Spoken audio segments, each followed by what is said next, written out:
अपने अष्ट विनायक हैं, महाराष्ट्र में बड़ी मान्यता है अष्ट विनायक की। पर कभी आपने सोचा कि विनायक 8 ही क्यों हैं, 7 या 9 क्यों नहीं है, 6 या 10 क्यों नहीं है? हमारे यहां कोई भी चीज बगैर कारण के नहीं है, बगैर तर्क के नहीं है। अच्छा, कभी आपने सोचा कि भगवान गणेश का शरीर मनुष्य का है और सर हाथी का क्यों है? और उनका सर काटा क्यों गया? सर हाथी का क्यों है, सवारी चूहे की क्यों है? दोनों में बहुत विरोधाभास नजर आता है ना।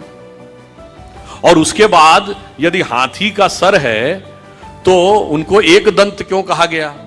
हाथी के तो 2 दांत होते हैं, तो फिर एक ही दांत क्यों है? और अगर एक ही दांत रहना था तो एक ही दांत होना चाहिए था उनकी मूर्ति में, वो दूसरा दांत टूटा हुआ क्यों है? और बल्कि जो आप वास्तविक मूर्ति देखते हैं उसमें टूटा हुआ दांत एक हाथ में पकड़ रखा उन्होंने। कभी आपने विचार किया कि ये क्यों है? इसमें से कुछ भी कहानी नहीं है, कुछ भी कल्पना नहीं है। और गणेश जी किसके देवता हैं? रिद्धि और सिद्धि के देवता हैं, यानी संपूर्ण सिद्धियां गणपति की आराधना से मिलती हैं। और गणेश जी पुत्र किसके हैं? शिव पार्वती के। और शिव ने ही सारे आगम ग्रंथ दिए हैं, यानी जिसको आप कहते हैं ना, आपकी चेतना के जागरण के सारे स्वरूप भगवान शिव ने दिए हैं। अब समझिए गणपति के सारे जो स्वरूप हैं इनका अर्थ और तात्पर्य क्या है। देखिए, भगवान गणेश का वह स्वरूप हमारे अंदर की जो वास्तविक चैतन्य ऊर्जा होती है उसके उत्थान की वह प्रक्रिया को प्रतीक रूप में दिखा रहा है। सबसे पहले सर कटना किस लिए जरूरी है? वह आप अंदर की यात्रा करके अपनी कुंडलनी शक्ति को तब जागृत कर सकते हैं जब पहले आप अपने अहंकार को नष्ट करने में सफल होते हैं। तो आपका सर कटने का स्वरूप प्रतीक ये है। दूसरा, हाथी का ही सर क्यों है?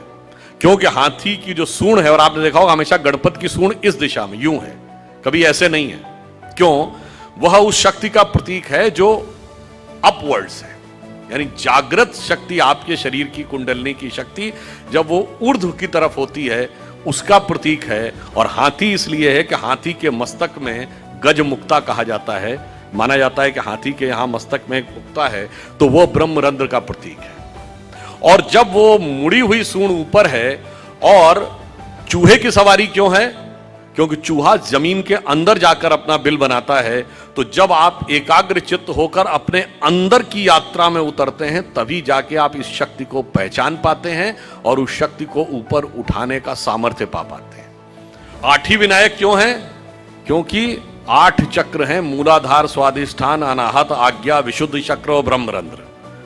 और अब एक ही दांत क्यों है?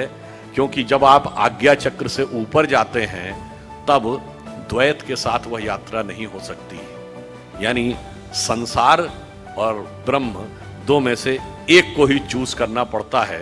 तो वह दांत टूटा हुआ क्यों है? तो संसार के साथ उस संबंध का विच्छेद करना पड़ता है, उसे तोड़ना पड़ता है। इसीलिए टूटा हुआ दांत हाथ में रखे हुए हैं। फिर आगे की यात्रा जाकर जब ब्रह्मरंध्र तक मिलती है तो समस्त रिद्धियां और सिद्धियां आपको प्राप्त होती हैं। यह उसका प्रतीक है।